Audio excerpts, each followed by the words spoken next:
I'm Debi Peverill, and you're listening to a post about pricing and profitability. Today I'm talking about how being smart about the amount of debt you have in your business is going to help you make more money.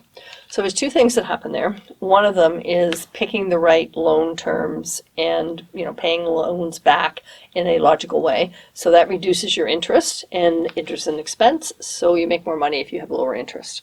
The other thing that I'm going to talk about is what we would call leverage, or sometimes leverage, which is borrowing money to grow your business. So there's two ways that having debt is going to help you make more money.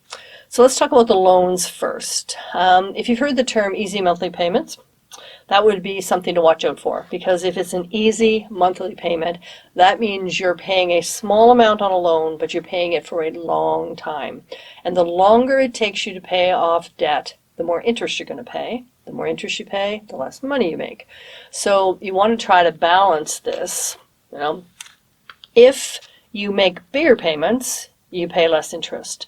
So the question comes, well, why doesn't everybody just pay bigger payments? Well, the main reason is cash flow.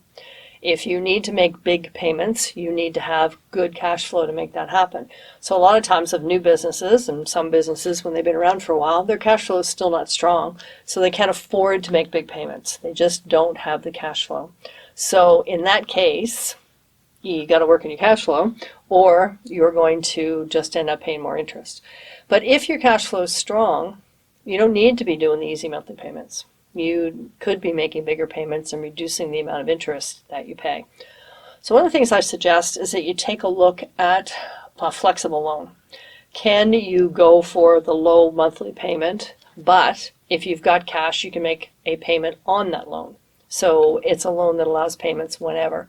And that can allow you to feel pretty safe about going for the lower amount of payment, knowing that it's not going to cost you a lot of interest if your cash flow improves.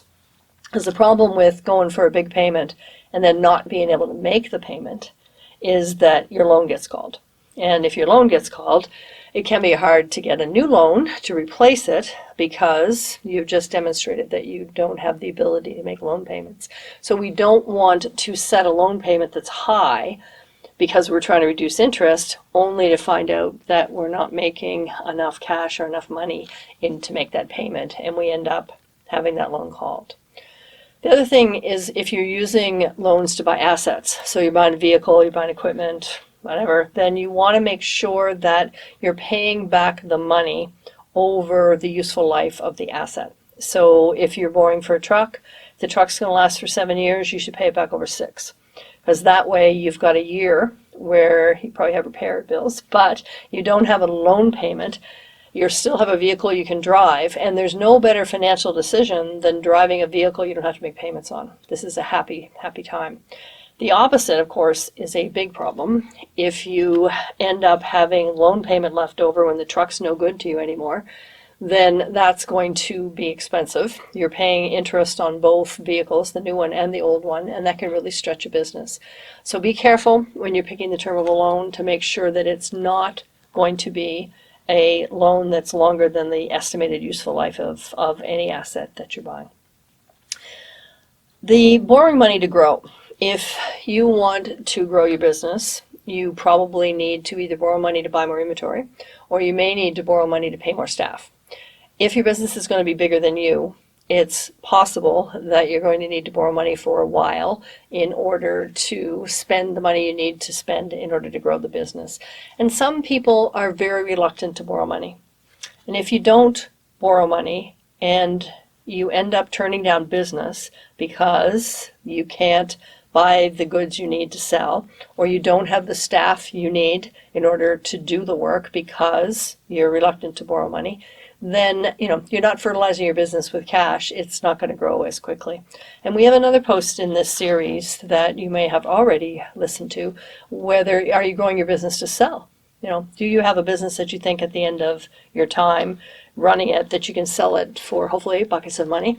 And that won't happen unless the business grows. So think about borrowing money in order to grow your business.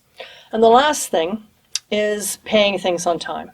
If you pay your bills on time, you don't pay interest, particularly the people you have to deal with at Canada Revenue Agency for source deductions and personal tax and corporate tax and HST and workers' comp. all of those things that have to be paid on time, or they charge you large penalties and they compound the interest on the penalties every single day. I have had clients that needed a payment plan with CRA because they owed them so much money. And they honestly wouldn't have owed them so much money if they didn't have all these penalties that they had to pay. If they had been filing and paying their smaller bills on time, they wouldn't have all this interest that they have to pay. It's really hard to get ahead of a daily compounded interest amount.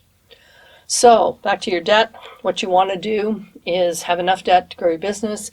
You want to avoid small, easy payments if you've got good cash flow, and you want to make sure you don't borrow money for anything where you're going to have the loan left when the asset's gone.